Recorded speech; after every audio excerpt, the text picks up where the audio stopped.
Hello दोस्तों, आज हम फिर आ गए हैं फिर क्लास 10 का अ, अध्याय 8 त्रिकोणमितीय अनुपात। क्वेश्चन नंबर 1 है, यदि किसी समकोण त्रिभुज एबीसी में एंगल बी समकोण है और A B 4 centimetre, BC 3 centimetre है तो निम्न का मान निकाले। tan सी, sin सी और cos सी का मान ज्ञात करना है। तो आइए इसे सबसे पहले इसका हम स्ट्रक्चर समझते हैं, इसके बारे में जानते हैं कि क्या होता है क्या नहीं होता है। तो चलिए आइए सबसे पहले हम जानकारी प्राप्त करते हैं। तो इसमें सबसे पहले क्या बोला गया है, समकोण त्रिभुज। तो हमको सबसे पहले समकोण त्रिभुज बनाना पड़ेगा। ये देखिए समकोण त्रिभुज हो गया, जिसमें से एंगल बी समकोण है, तो यहाँ पे लिख देंगे एंगल बी। यहाँ पे हो जाएगा आपका समकोण, यहाँ हो जाएगा ए और यहाँ हो जाएगा सी। उसके बाद बोला गया ए बी कितना दिया हुआ है, तो ए बी दिया हुआ है 4 सेंटीमीटर, ए बी 4 सेंटीमीटर लिख देते हैं। उसके बाद दिया हुआ बी सी कितना दिया हुआ है, तो 3 सेंटीमीटर, 3 सेंटीमीटर लिख देते हैं।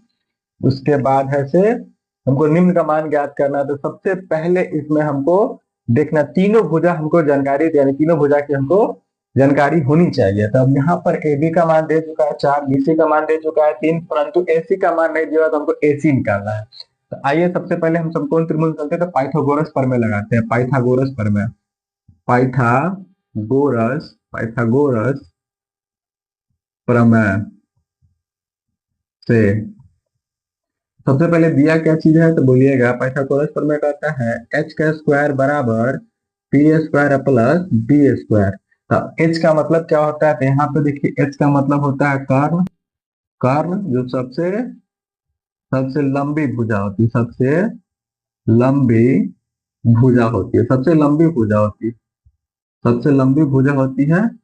और पी का मतलब होता है लंब। पी का मतलब क्या होता है, लंब। और बी का मतलब होता है आधार। आधार। तो इसका फॉर्मूला होता है कर्ण स्क्वायर इक्वल टू लंब स्क्वायर प्लस आधार स्क्वायर। तो देखिए यहाँ पे जो दिया हुआ लंब दिया हुआ, दिया हुआ आधार दिया हुआ, तो निकालना क्या चीज है, कर्ण।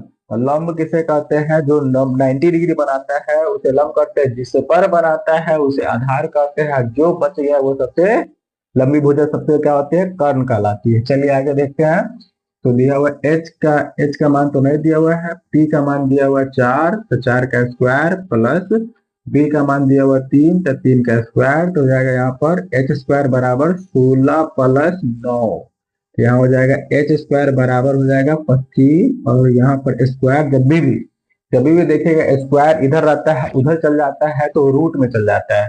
तो एच बराबर हो जाता है रूट अंडर, एच बराबर होता है रूट अंडर कितना, 25। अब जानते हैं कि रूट का कितना निकल जाएगा, 5।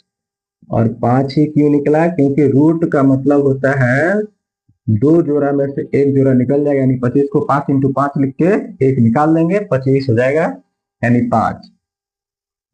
अब हमको निकालना क्या चीज है, तो देखिए निकालना क्या चीज, tan सी निकालना है।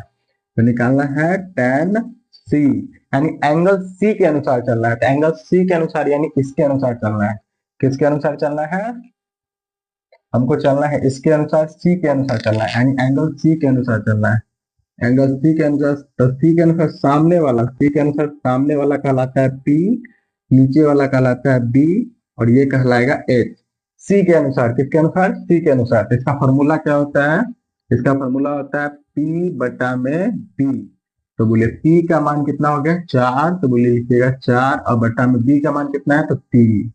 ये हो गया। उसके बाद है साइन ए निकालना है। तो साइन ए निकालना है, तो यहाँ लिखेंगे साइन ए बराबर इसका होता है पी बटा में एच। अब देखिए पी, अब साइन ए के अनुसार चलना है, किसके अनुसार चलना है, साइन ए के अनुसार। अब इसको मिटाते हैं, साइन ए के अनुसार चलना है। तो साइन ए के अनुसार चलना है, तो इसके अनुसार चलना है, तो सामने वाला हो जाएगा पी, सामने वाला हो जाएगा पी, और ये वाला हो जाएगा बी।